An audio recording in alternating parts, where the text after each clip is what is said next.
Walaupun memang Dewan Hikmah telah mencetak dan kita dapat baca sendiri buku ini, tetapi yang saya rasakan memang membaca buku ini kalau tidak dampingan ini kadang-kadang susah semuanya. Ini bagaimana? Apalagi mengistinbat, mengambil kesimpulan dari persoalan yang ada. Maka kesempatan yang sebaik-baiknya marilah kita untuk membedah permasalahan-permasalahan yang ada di buku masalah seputar Idul Adha. Yang terhormat Pak Ustaz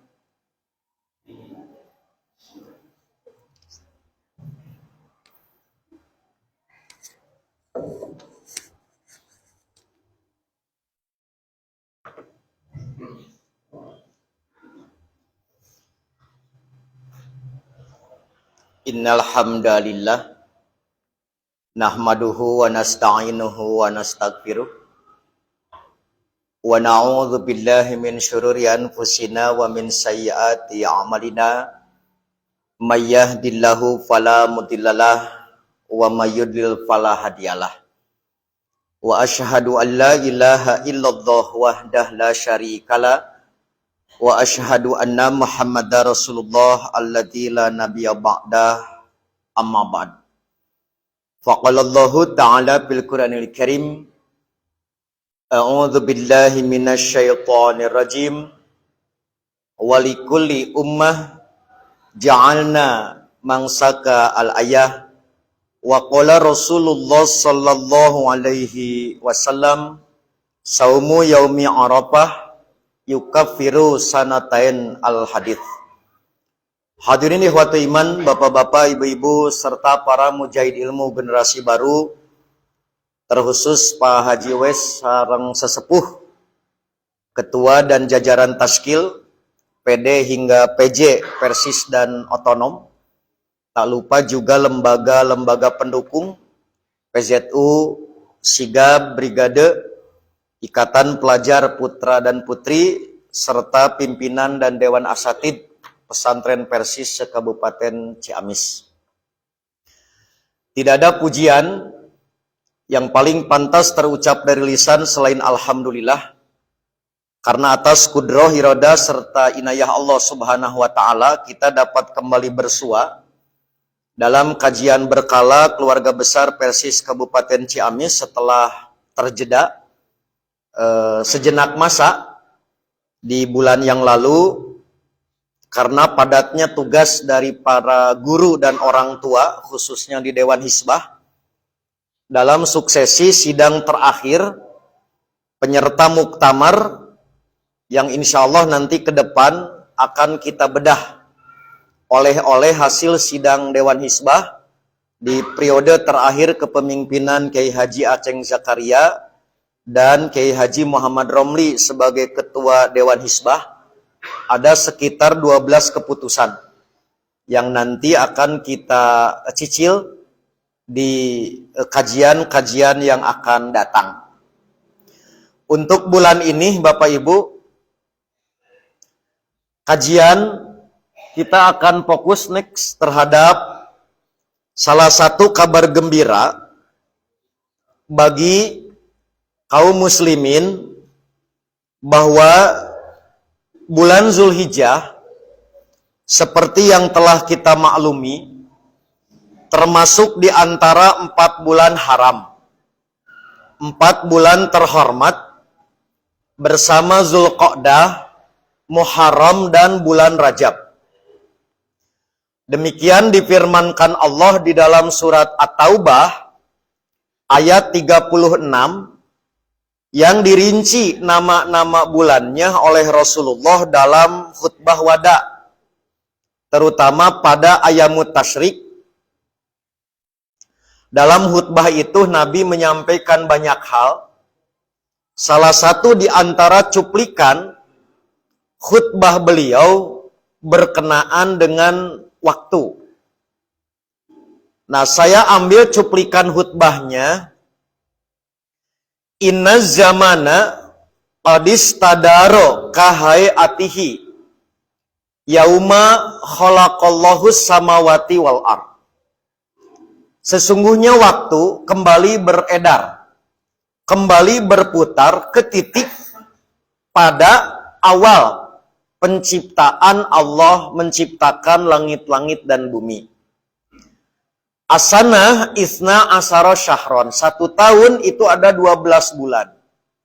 Minha arba'atun hurum. Dari 12 bulan, ada 4 bulan yang terhormat. Ada 4 bulan haram, salasun mutawaliyat, 3 berturut-turut. Zulqa'dah, wa Dzulhijjah, wal Muharram, wa Rajab Mudhar.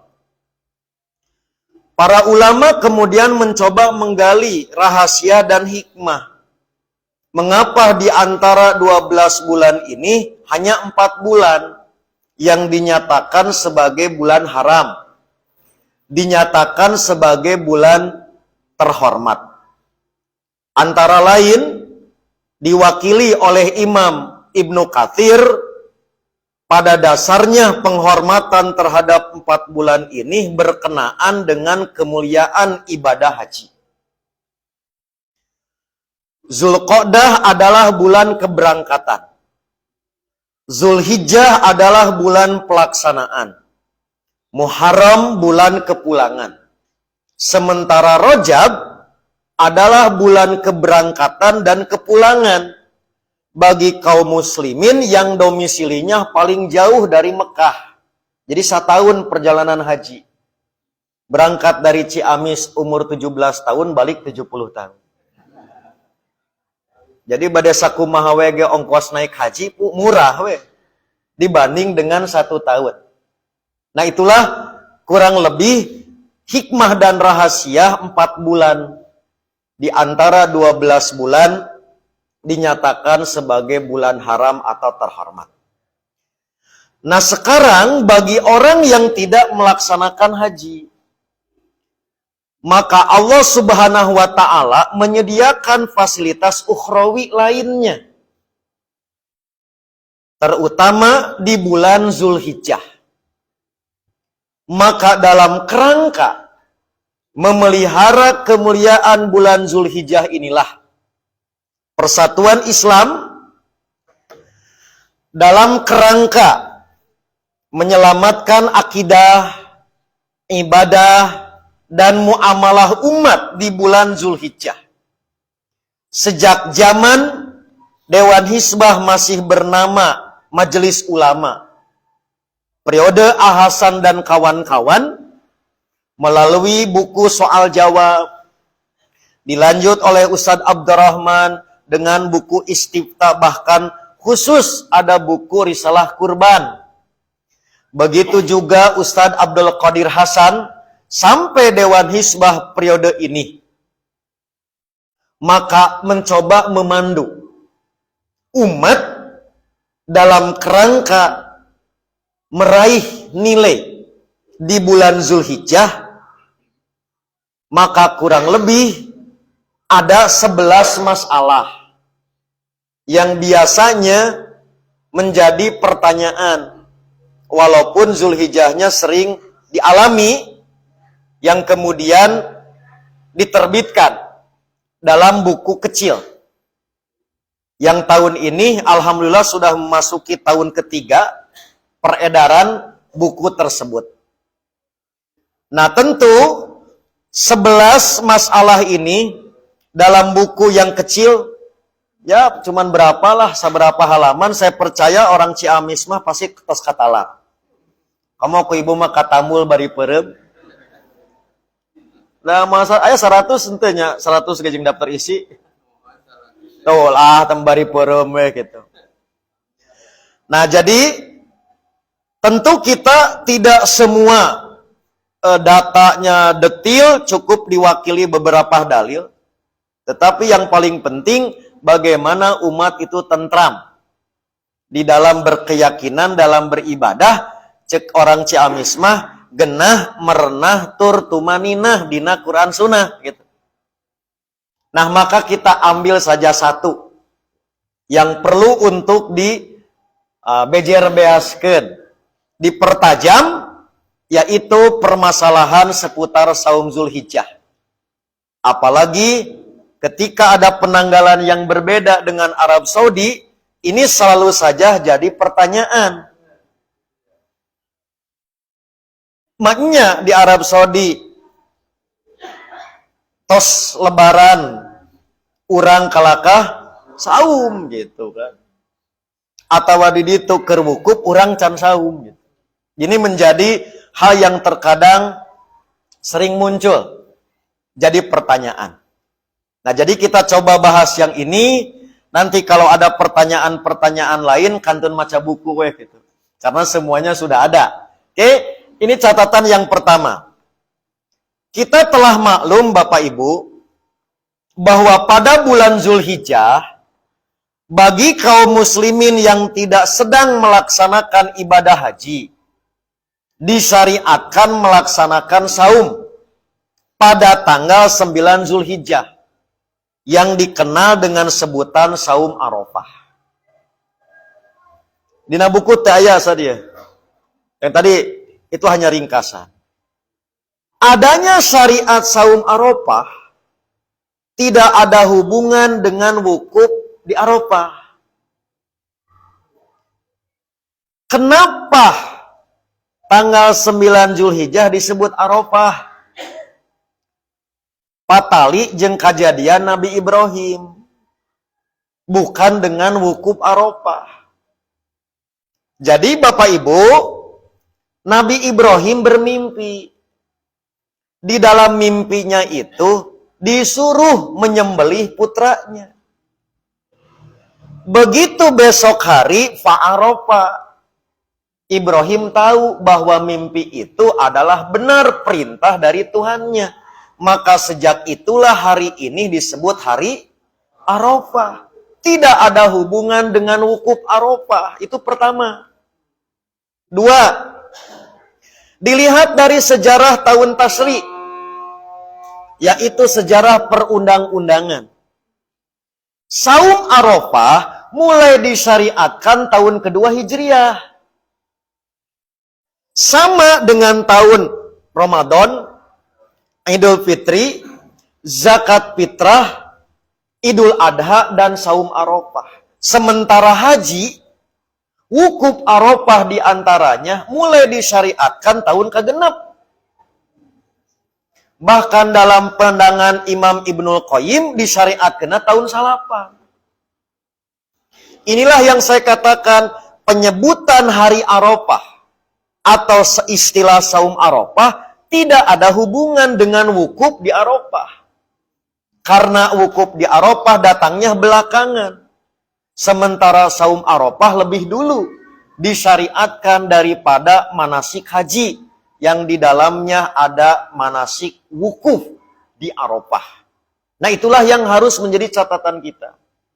Oleh karena itulah, maka kita di Persatuan Islam, khususnya Dewan Hizbah, tanggal ibadah itu berdasarkan ru'yat negeri masing-masing. Sebagai dalilnya, misalkan di dalam hadis dinyatakan oleh salah seorang sahabat, ahida ilaina Rasulullah anan suka liru'yah. Rasulullah telah mewasiatkan, Rasulullah telah mensyariatkan, telah memerintahkan kepada kita untuk melaksanakan manasik. Nusuk bisa berarti di situ manasik haji, juga bisa berarti ibadah kurban berdasarkan ru'yat. Untuk kieu cek Nabi teh, hei kaum muslimin, ibadah haji kurban berdasarkan ru'yat penduduk Mekah henteu. Itu satu dalilnya. Dalil yang kedua, kata Nabi, idza ra'aitum hilala dzulhijjah. Apabila kalian melihat hilal dzulhijjah, wa arada ahadukum an yudhhiya, dan salah seorang di antara kamu mau ibadah kurban. Nabi menyebut nate apabila kamu melihat. Tidak berdasarkan jika penduduk Mekah melihat. Nah, itulah dalil.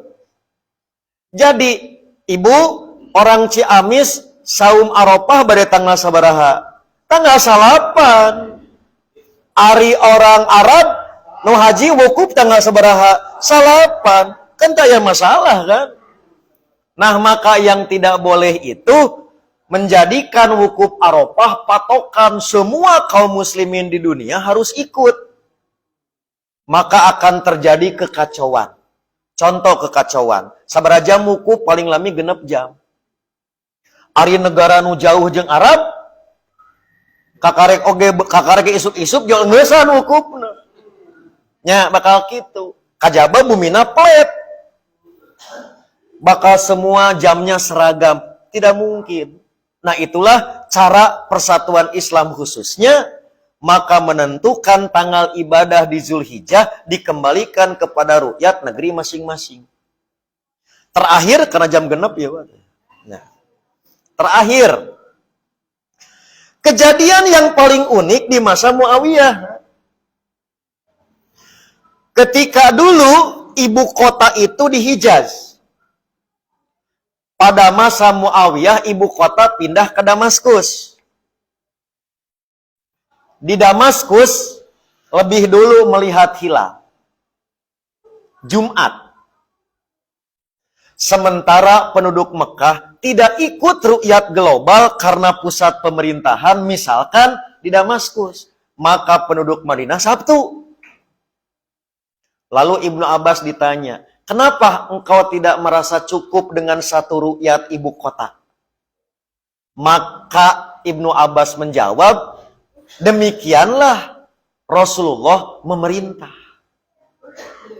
Nah, oleh karena itulah Bapak Ibu, saat kita membaca hadis ini,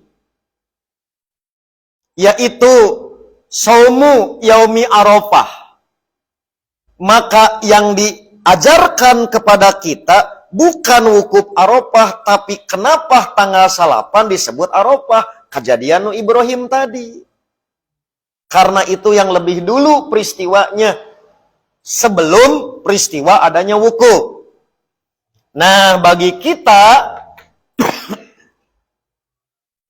bagi kaum muslimin yang tanggal 1 Zulhijjahnya hari Jumat, tanggal 1. Nah, berarti tahun ini mikot zamaninya 9 Zulhijjah itu hari Sabtu gitu. Bertepatan dengan 9 Juli.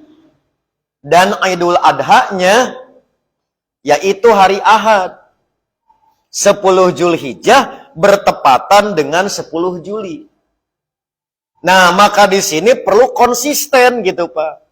Jangan sampai begini, tapi dakar Ustadz mending 2 kali idna. 2 kali khutbah. Amplopna 2, Pak gitu. Kan gitu hari keur Ustadz mah, Pak. Ngan lamyak cereg. Itu bahasa Arab itu teh. Lamyak cereg. Teu cereg gitu, Pak. Lam yabres, Pak. Ini kalau Abang nonton Bangnya di Bali nih. Ketua PW Bali Narosat. Begitu bingung menghadapi 2 penanggalan, ditarima we 2 jadwal gitu. Ustaz harus bagaimana memberikan penerangan kepada orang yang demikian? 2 kesalahan. 1, kalau dia yakin akan idnya hari Ahad. Berarti dia hari Sabtu belum id, tapi dia sudah melaksanakan khutbah id. Oke, manusia bisa dikelabui malaikat moal. Bari ke malaikat teh, ieu teh rek kumaha cenah kitu ongko rek id tanggal 10, tapi tanggal 8 khutbah. Nu kadua khutbahna bari saum. Kapan keur manehna mah tanggal 8 keneh bari saum nya khutbah id bari saum Arafah gitu. Itu lam yabres. Nah, oleh karena itu kita menghormati yang mengambil tanggal berbeda dengan kita. Tetapi tidak lantas digitik rata sami jeung Arab, beda metode. Yang satu metodena wujudul hilal, berapapun di atas kertas yang disebut hilal matematis. Terus tanggal hiji di Arab mah ku katingali penyebab tanggal hiji teh, maka belum tentu sama metode. Jadi ulah dipakai sebagai alasan nu bener mah nu sesuai jeung Arab gitu. Tapi konsisten menjaga berarti dia lebih cepat 1 hari karena Zulqodahnya berarti 28. Kanggo urang mah Zulqodahna 30 digenapkan. Nah itu konsisten itu yang harus dijaga. Jangan sampai tanggal hijina teu bareng tapi milu. Tadi cek simurnya ke Ustadz mah tiasa jadi gitu. Oke, para mau balik ngobrol di pengker gitu. 10% gitu. Itulah. Nah, ya Bapak Ibu. Sudah, kira-kira itu jawaban kita tentang tidak ada keharusan tanggal ibadah mengikuti Saudi. Ketika ada perbedaan hasil. Maka berdasarkan ru'yat negeri masing-masing. Paling tidak dalilnya yang tadi. Nah, catatan kedua, yang jadi pertanyaan dari umat muncul. Oke, selain bab tadi yang sifatnya aktual, yang selalu ada yaitu apakah saum Zulhijjah itu tanggal 9 atau 9 hari gitu. Saya ulangi, apakah saum Zulhijjah itu tanggal 9 atau 9 hari? Nah, kenapa biasanya muncul pertanyaan demikian? Karena ada sebagian fatwa yang menyatakan bahwa saum Zulhijjah bukan hanya 1 hari. Nah, antara lain Bapak Ibu yang sampai kepada kami, misalkan yang dijadikan landasan bahwa saum itu bukan tanggal 9 tapi 9 hari. Misalkan merujuk kepada hadis yang diriwayatkan oleh Imam Abu Daud, Ahmad dan Al-Baihaqi dengan kata-kata Tis'a Dzulhijjah. Nabi yasumu saum Tis'a Dzulhijjah.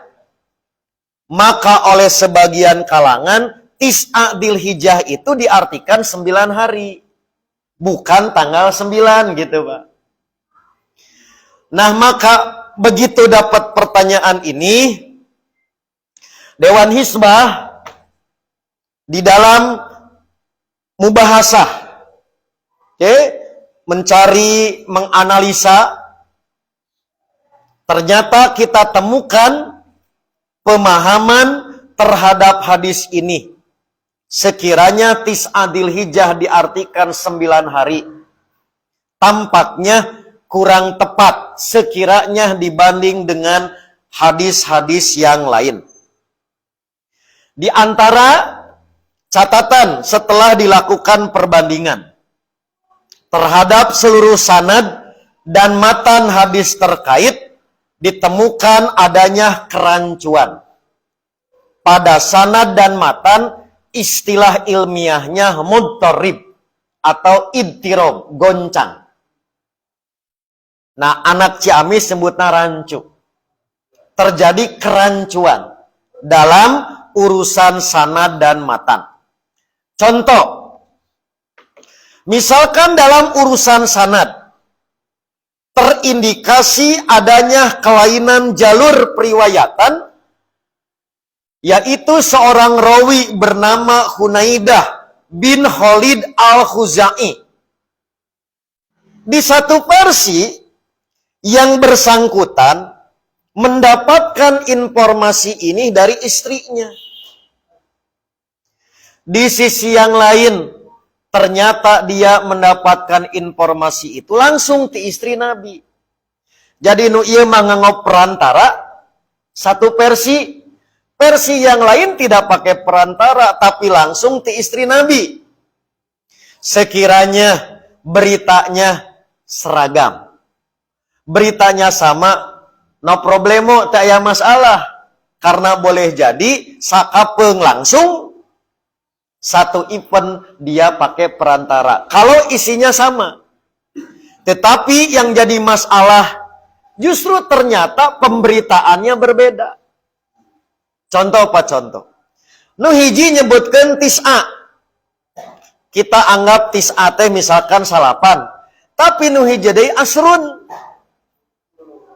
Ari al-asr sabaraha? Sabaraha, Pak?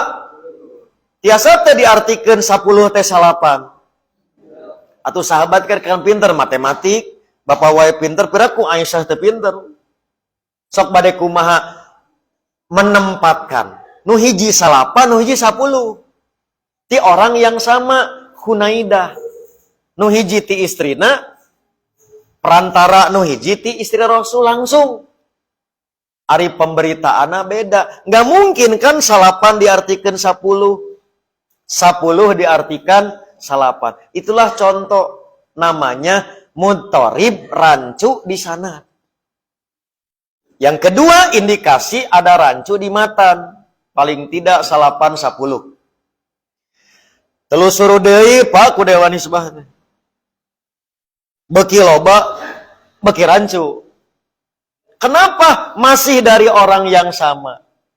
Ternyata di hadis yang lain mah tidak nyabit-nyabit, nyebut-nyebut urusan saum Dzulhijjah. Karena hadis lain menyebutna saum Senin Kemis. Salah satu ayamin 3 hari setiap bulan disebut ayamul bid. Tidak ada hubungan dengan urusan tis'un atau asrun. Padahal jalmina eta-eta kene. Nah itulah diantara contoh Pak, kerancuan. Nah orang yang seringkali mohon maaf yang sebesar-besarnya, karena baru belajar ilmu hadis, seringkali copas instan dari Syekh Albani. Nah kata Syekh Albani cenah sahih. Copas tanpa melihat konteks pembicaraan Syekh Albani.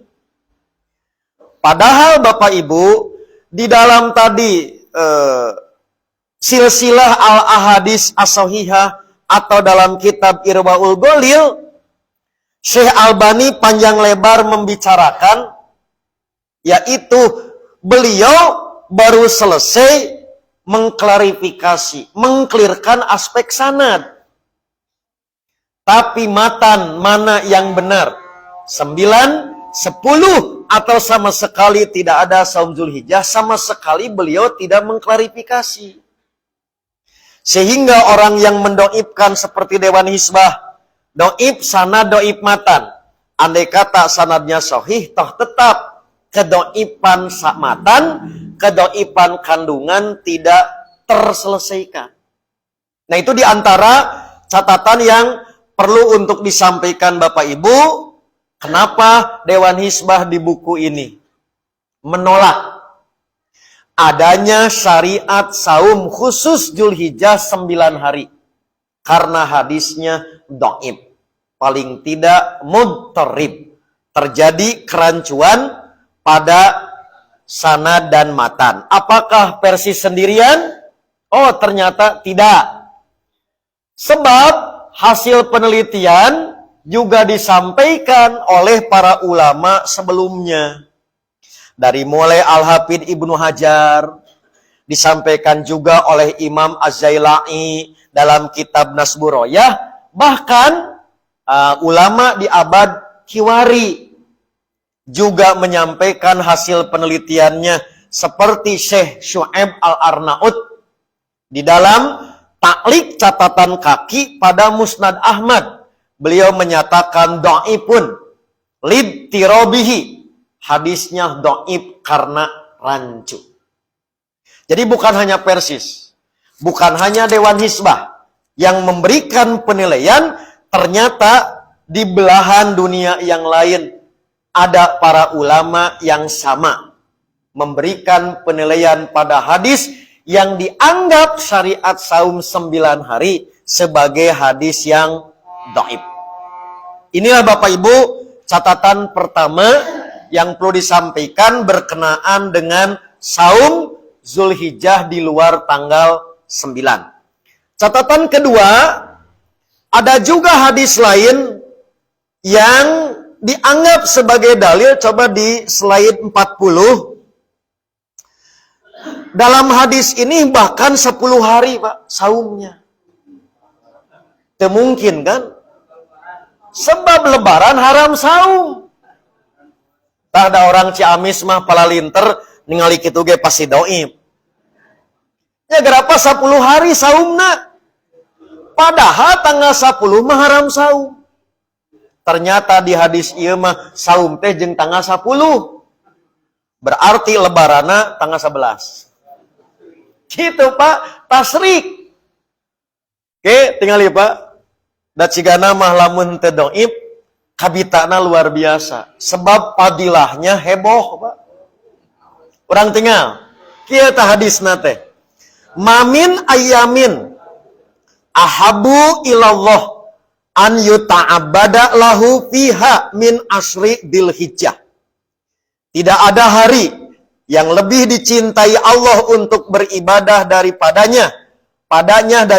10 hari Dzulhijjah. Saum setiap hari padanya sebanding dengan saum 1 tahun. Sapoe 1 tahun. 10 hari, 10 tahun. Eleh bulan Ramadan ge, Pak. Eleh atuh. Bulan Ramadan mah man soma Ramadana imanan wahtisaban gufiro lahu mata kodama jadi 1 tahun teh lamun jeung Syawal genep poe. Iya masa poe, Pak. Sok sanu teu kabita tuh, Pak. Halo, siapa orang viralkeun? Nah, bahkan waqiyamu kuli lailatin minha. Maka tahajud setiap malam selama 10 hari itu pahalanya sebanding dengan ibadah pada malam Lailatul Qadar. Oke. Hadis ini diriwayatkan juga oleh Imam Al-Jauzi dengan redaksi yang agak berbeda. Tetapi intinya para ulama termasuk Imam Ibnu Jauzi sendiri menganggap hadis ini dhaif bahkan cenderung paslu. Naon Bu? Berarti tenunutan.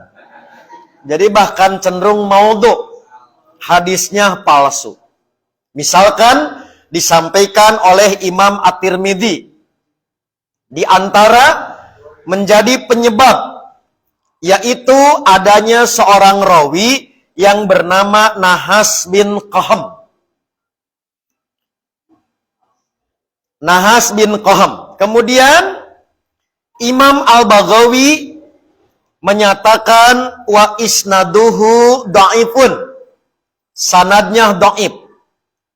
Lalu Imam At-Tirmidzi sebagaimana dikutip oleh Imam Al-Baghawi pernah melakukan klarifikasi kepada gurunya Imam Al-Bukhari tentang hadis ini.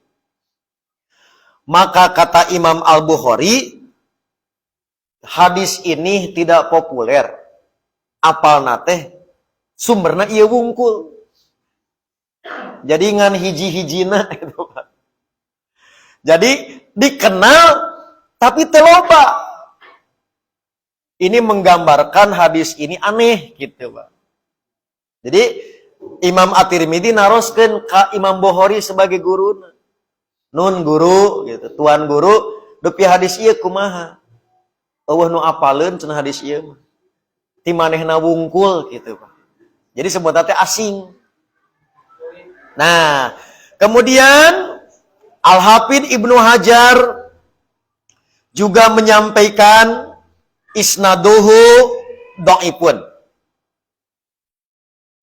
Kenapa dhaifnya? Ternyata selain tadi ada rawi Nahas, ditemukan pula ada pewarta hadis yang bernama Mas'ud bin Wasil. Kata Imam Abu Daud atau Yalisi dan Al-Hafidz Ibnu Hajar, dia layinul hadis. Sementara yang paling parah terdapat pada rawi Nahas bin Qaham, yaitu apa yang dia riwayatkan sok nyeleneh gitu, cek orang Ciamis. Jadi nyeleneh ti para rawi anu kredibel. Nyeleneh menyimpang periwayatannya dari para rawi yang sikoh, maka tak berlebihan sekiranya para ulama menyatakan hadis ini dhaif bahkan maudhu. Ditemukan lagi indikasi ada rawi Muhammad bin Umar, maka kata Imam Abu Hatim, dia adalah pemalsu hadis. Bahkan Imam Ibnul Jauzi dengan tegas menyatakan dia manusia paling dusta. Ya Bu? Halo? Duh gagal rek promo teh ya. Tambahan hiji deui. Ada juga hadis yang tidak menyebut 10 tapi 8. Tiap hari di antara 9 masing-masing punya keutamaan. Contoh, pada malam pertama bulan Zulhijjah, Ibrahim dilahirkan. Jadi cek hadis ieu mah Nabi Ibrahim teh lahir tanggal 1 Zulhijjah. Malam. Faman soma dalikal yaum, barang siapa yang saum pada hari itu, maka kana kafaratu sitina sanatan, mengkiparati dosa 60 tahun. Mantap kan Bu? Mantap, sim kuring cam 60, saum sehari geus di deposit. Deposit penghapus dosa genah tuh Pak. Sapoe eta teh Pak. 2 hari saum 120 tah. Padahal umur nage cantang tuh 70. Aya kiparat nu teu kapake. Nganggur, pengangguran kiparat dosa ditagih ke di akhirat tuh Pak. Nah itulah Pak ya. Jadi saya sampai berpikir gini Pak. Nggih kapayun tah PR kajian kenapa ada hadis palsu menyebar di kalangan kaum muslimin. Dari 6 penyebab, kayaknya yang model begini yang disebut Fadhailul A'mal gitu. Maka boleh jadi sang kreator konten kreator, trendsetter, boleh jadi maksud nama hayang ngajurung kaum muslimin supaya rajin ibadah. Jadi disebutna tuh niatnya bagus untuk menstimulus, memotivasi, tapi dengan cara yang salah. Yaitu diiming-imingi dengan PHP. Non PHP? Apa Bu PHP Bu? Nah, pemberi harapan palsu. Cek orang Ciamis, bukan sekedar capek gawe teka pake, tapi membuat syariat baru. Nah itulah Bapak Ibu, kurang lebih sekali lagi gambaran bagaimana ulama terkhusus di Persatuan Islam ingin menyelamatkan umat di dalam beribadah, walaupun semangatnya harus terus digelorakan, tapi semangat tanpa panduan ilmu. Maka jangan sampai semangat ini melabrak ketentuan syariat. Maka di buku itulah kurang lebih catatan-catatan seperti ini yang menggambarkan bahwa tidak ada satupun hadis tentang saum khusus Zulhijjah yang diyakini benar dari Nabi selain saum Arafah pada tanggal 9 Zulhijjah. Nanti di situ ada saum Tarwiyah, karena juga ada yang menyebut tanggal 8 Zulhijjah ada syariat saum yang disebut dengan saum Tarwiyah. Itu juga hadisnya dhaif. Sekali lagi, apalah penjelasan-penjelasan demikian bagi Bapak Ibu orang Ciamis pasti tos katambul. Dia mah ngageuing emutan wungkul. Da pasti langkung tipayun Bapak Ibu mah parantos paham hal-hal yang demikian. Mudah-mudahan dengan cara demikianlah terkhusus akidah, ibadah dan muamalah umat atas jerih payah para ulama khususnya di lingkungan Jamiah Persatuan Islam, kita memiliki ketentraman dan kenyamanan karena yakin berdasarkan ilmu itulah yang menjadi pemandu. Bapak Ibu, karena waktu jua yang memisahkan kita, ya, Amin Muhtar Amit undur melanjutkan tugas ke Banjar. Insya Allah sekali lagi 12 tema sudah menunggu di depan 12 bulanan. Setahun mun teu hujan. Kita akan bedah oleh hasil sidang Dewan Isbah. Nah, akhirnya saya mohon pamit. Tetapi tadi MC ngaharewos bahwa kajian ini tak akan dibubarkan kalau pertanyaan belum mencapai 1000 karena MC yang akan jawab. Demikian aqulu qouli hadza wa astagfirullah li wa lakum. Saya kembalikan ke MC.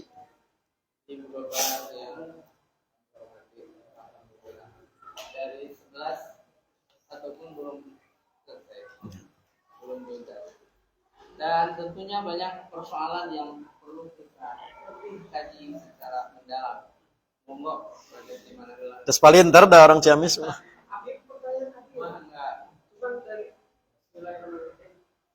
Pertanyaan memang keluar. Sebutkan nami, domisili dan hobi kada pilihlah. Arti iman di Ciamis, maka ada pertanyaan yang memang begitu kreatif dan ini belum pernah mendapatkan jawaban yang pasti. Saya ingin mendengar penjelasan tentang kapan adanya batu Hajar Aswad datang ke bumi Mekah. Soalnya tahunya cuma di pasar, tapi datangnya kapan? Ya. Apakah memang dirempat dari surga? Apakah memang dibawa oleh Nabi Ibrahim? Atau batuna ti kali Ciamis itu gitu. Begitulah pertanyaan. Terima kasih. Ya, langsung saja. Jadi begini, nanti ada satu kitab khusus, namanya Akhbaru Makkah, khusus mengkaji tentang informasi riwayat seputar Mekah, termasuk sejarah Ka'bah, termasuk Hajar Aswad.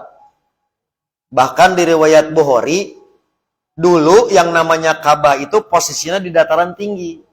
Siga ayeuna kabanjiran amblas. Hadisna sahih.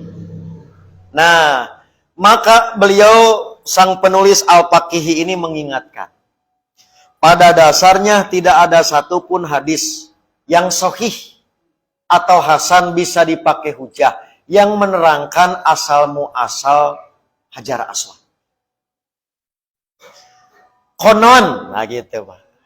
Judul nanti, konon ada yang menyatakan bahwa Hajar Aswad asalnya di surga, terbawa turun ketika Adam diusir. Kan Adam makan buah waldi tuh. Kan diusir kan? Kabawa batuna teh. Eta ge teu kahaja kakait.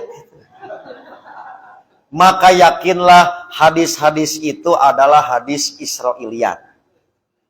Yaitu made in Yahudi dan Nasrani. Nah, akhirnya nanti Imam Ibnu Katsir ketika menerangkan Bibakata, begitu juga menerangkan sejarah Ibrahim dan Mekah, menguraikan berbagai keterangan, lalu beliau akhirnya menyatakan memang tidak ada satupun yang pasti. Nah, oleh karena itulah kembali kepada pernyataan Umar bin Khattab. Sebelum Umar bin Khattab mencium Hajar Aswad, maka Umar bin Khattab mengatakan, "Hei batu, saya juga nyaho yen maneh teh batu. Sekiranya kalau aku tidak melihat Rasul menciummu, maka aku pun tak akan menciummu." Ngobrol jeung batu. Lantaran salah seetik akidah terpeleset. Nah, sama menelusuri asal muasal, sekiranya akidah goyang, maka akan menjadi akidah yang menyimpang. Selama tidak ada dalil, tetapi intinya Hajar Aswad sudah ada, tapi letaknya di hadis disebutkan berpindah-pindah. Sejak zaman Adam, yaitu mengangkat pondasi yang ditinggikan oleh Ibrahim dan Ismail. Wa'id yarpa, gitu kan. Ibrahim al-Qawaid wa Ismail. Nah, asalna tempatna nu ngalih-ngalih mah. Asal muasalnya tidak ada satupun yang sahih. Itulah maksud Umar, nambet kudu nyium. Halo? Heueuh nanaonna. Tapi kami nyium karena Nabi nyium. Punten ya, mumpung naros bab Hajar Aswad. tersebutlah berita. Setiap orang yang telah ibadah haji ditaros pengalaman. Ibu pernah nyabak hajar atos nah kumaha hajar aswad teh? Ibu mah buluan. Hajar aswad teh. Nu hiji nyebutkeun teu cenah boleh nang leueur gitu. Tah Pak tingali. Lantaran tadi keyakinan teu beres tentang hajar aswad, kejadian aneh jadi keyakinan padahal nu dicabak hulu keur nyium hajar aswad. Jadi atuh parame tah Pak, gara-gara kitu tah, gara-gara keyakinan kana hajar aswad, kejadian yang seperti itu pun dianggap jadi nyata. Padahal nyepeng sirah batur keur nyium hajar aswad disangka we buluan. Gitu kan? Siap. Ya. Nama. Ya, oke.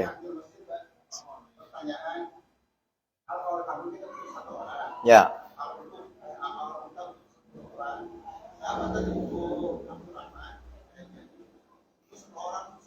Oke. Ya. Jadi itulah yang coba kita tegaskan di buku sekarang dan juga di Istifta majalah Risalah. Pemahaman terhadap sapi lebih dari 7 sampai 10 tampaknya ketidaktepatan dalam memahami kejadian Rasul kurban atas nama istri. Karena gini, jadi beliau Ustaz Abdurrahman mendapatkan riwayatnya itu, yaitu doha atau naharo Rasulullah an azwajihi bakorotan.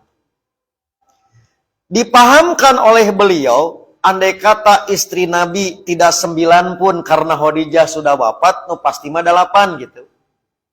Oh berarti boleh 1 sapi lebih dari 7. Minimal kejadiannya 8. Itulah yang Ustadz Abdurrahman dapatkan.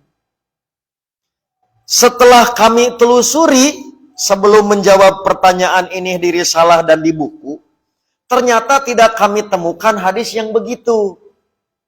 Karena hadis yang ada, bil bakor bentuknya jama. Bukan bakorotan 1 ekor. Bahkan dalam hadis An-Nasai ditegaskan bakorotan. Jadi 1 istri, 1 sapi. Bukan 1 sapi untuk semua istri. Nah akhirnya, saya mohon maaf Akeh waktu itu sampai saya diskusi dengan Akeh. Karena di situ dinyatakan riwayat Imam At-Tirmidzi. Karena beliau murid langsung. Pernahkah Akeh menemukan hadis Imam Tirmidzi yang demikian? Nah bahasa Akeh yang kami dengar. Ana ge can pernah manggihan. Hadis kitu teh. Dukati mana? Mungkin beda cetakan atau bagaimana. Nah itulah kesimpulan. Nah mari kita tinggalkan yang meragukan. Karena boleh jadi pemahaman yang tidak sama. Kembalikan ke nas yang tegas. Apa? Kurban selama 9 kali. Tahun kedua Nabi dengan 2 domba. Dari tahun ketiga sampai Nabi kurban terakhir Haji Wada tahun 10, tidak pernah kurang dari 10. Maka antara sabda dengan amal Nabi konsisten. Yaitu wa anil bakori sab'ah. Tegas. 1 ekor untuk 7. Wa anil jazuri atau wa anil badanah asyroh. Untuk unta 10. Itu yang tidak memerlukan penafsiran karena atgas. Apa Bu atgas? Lebih tegas. Itu isim tabdil. Tina tegas. Gitu kan? Ya, sebenarnya. Terakhir asli. Yang lain seputar kurban. Mengapa Haji? Pak Haji mah badai mantuan ngejawab ya mah.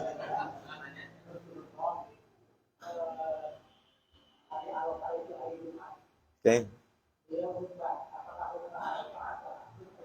Ya, tuh.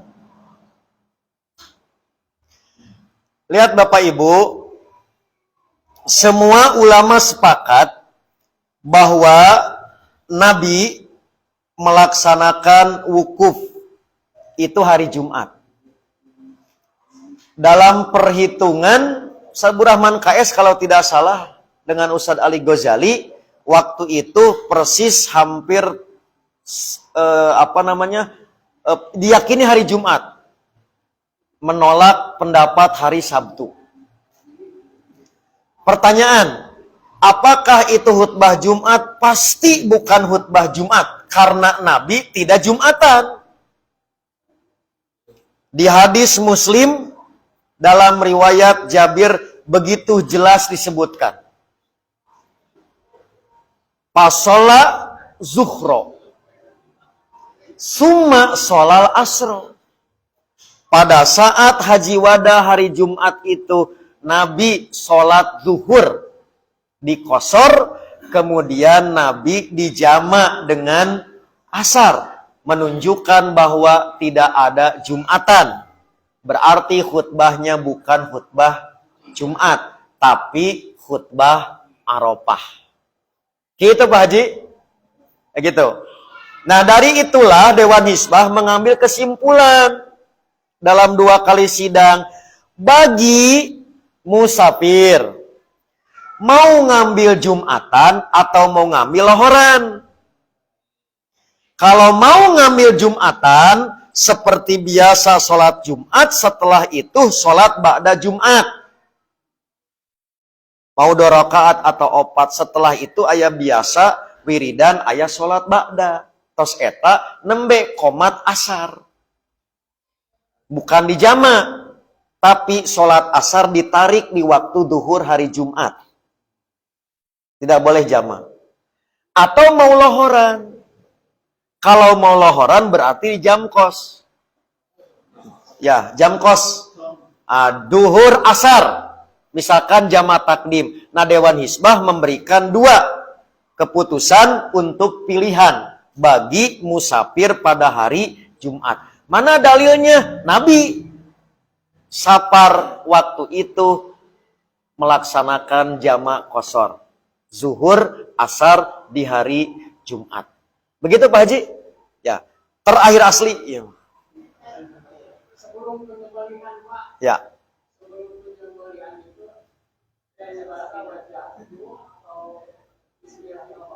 Ya. Di buku sudah kami sampaikan paket Pak. 1, hewannya dihadapkan ke kiblat. Yang kedua, doanya ini wajah tuh. Panjang kan? Eta sapi ngahuleng erek muas gitu. Lila teuing maca eta mah si horeng hadisna dhaif. Ya. Jadi hadisna dhaif. Karena hadisnya dhaif, dalam masa tadi 9 tahun Nabi kurban, seragam bacaanana yaitu bismillah wallahu akbar. Entong pahili jeung bismillah wa ala milati Rasulillah. Nyimpen mayit eta mah gitu. Jadi sekali lagi menghadapkan ke kiblat, membaca doa ini wajahtu wajhiya dan seterusnya seperti dalam riwayat Imam Al-Baihaqi, itu hadisnya dhaif. Berarti tidak ada keharusan menghadap kiblat dan baca sesuai hadis yang sahih bismillah wallahu akbar. Itu detailnya sekali lagi sudah dicantumkan di buku tersebut. Gitu Panginten Pak? Ya, terakhir asli. Ya. Siap. Siap. Ya. Siap. Lihat Bapak Ibu, uidaya karena tarikh. Karena tarikh 9 kali Nabi Idul Fitri dan Idul Adha melaksanakan di lapang. Ari di lapang teh syarat sah henteu gitu. Lamun teh di lapang teh sah gitu. Tidak menemukan ada indikasi syarat sah. Maka Dewan Hizbah mengambil kesimpulan bahwa di lapang itu adalah abdoliyat. Lebih utama di lapang, aya keneh lapang mah di lapang, walaupun sisi jalan. Tapi hiji saat teu mungkin, kahiji aya nu teu gaduh lapang, nu kadua jalan teu diizinan, maka gunakan tempat tertutup. Bade di madrasah, bade lapang futsal, terserah, termasuk masjid. Jadi masjid ini adalah alternatif saat lapang tidak ada atau tak bisa dipakai. Sholatnya sah. Itulah kesimpulannya. Di masjid, sholatnya sah. Sama seperti sholat di madrasah. Sama seperti sholat di aula. Sama seperti sholat di got. Gitu ya. Jadi aya lapang malapang payunkeun. Amun teu aya silahkan cari tempat yang mungkin termasuk boleh digunakan di masjid. Begitu? Cukup? Omong apa? Terakhir asli ku bapak ditutup lah.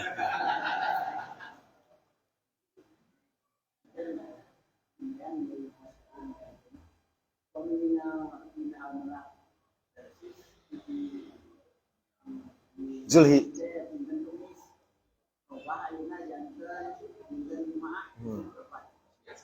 Ya. Ya, laras. Ya, hatur nuhun Bapak. Tinggal. Jadi kesulitan kami untuk menerangkan karena kebodohan. Tapi intinya yang kami pahami, berdasarkan perhitungan, bade ngitungna nganggo sempoa, bade kalkulator komputer, ngitung mah eksak. Pasti sami. Upami tiap tanggal 29 akhir bulan waktu maghrib, berdasarkan perhitungan hilal ketinggian 2 derajat pasti selalu ada perbedaan. Yang menyebabkan berbeda bukan hasil perhitunganana, da sami ngitung mah, tapi menyikapi hasil perhitungan karena berbeda kriteria. Oleh karena itulah Persis selalu memberikan catatan di kalender.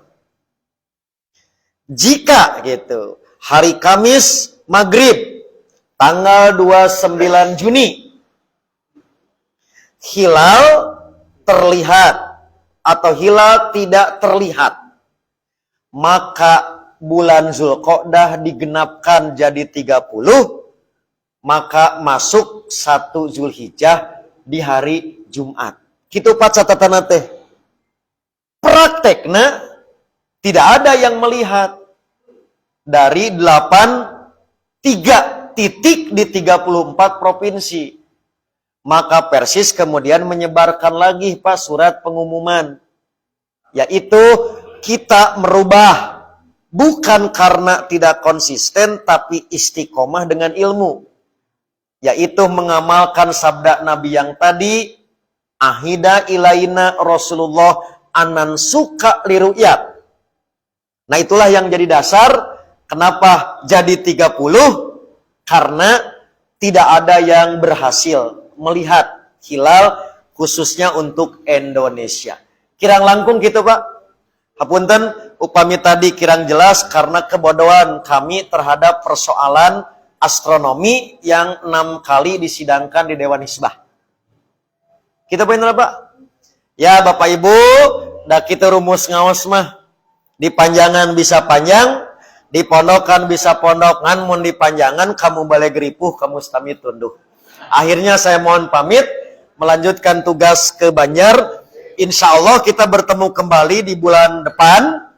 Nanti dengan kajian yang sosialisasi keputusan Dewan Hizbah terbaru. Mudah-mudahan Allah Subhanahu wa Ta'ala memberikan kekuatan kepada kita. Ibu, kaping 10, jangan lupa, jangan ada seorang pun kaum muslimin yang nganggur. Berkurbanlah dengan tenaga sekiranya tidak bisa berkurban dengan harta. Siap Bu? Maka cari panitia bari mapai, cek Ustad Amin tong nganggur. Gawe kabeh. teramat sayang kalau peluang ini terabaikan. Cebu, Nabi badai mencit. Sahabat sibuk miraria naon nu bisa diandilkeun. Maka sahabat menghadap Nabi, "Ya Rasulullah, alaya dabhuha, wahai Rasul, biarlah saya yang menyembelihnya." Sahabat yang lain tidak tinggal diam, "Alaya salhuha, biarlah saya anu nyisitna." Yang lain tidak tinggal diam, "Alaya tabuhuha, biarlah saya bagian konsumsi. Saya yang masak." Aya nu mencit, aya nu nyisit, aya nu masak, tapi gas teu boga, moal asak. Maka Nabi tahu ada yang kurang, Nabi andil, "Wa alaya jam'ul hatobi, biarlah aku yang mengumpulkan kayu bakarnya." Maka dengan demikian Idul Adha terbuka peluang untuk berkurban menurut kemampuan masing-masing. Mudah-mudahan tetap segar dan mendarah daging pada diri masing-masing. Demikian yang dapat disampaikan. Akhirul kalam. Wassalamualaikum warahmatullahi wabarakatuh. Demikian hadirin semua. Tentunya masih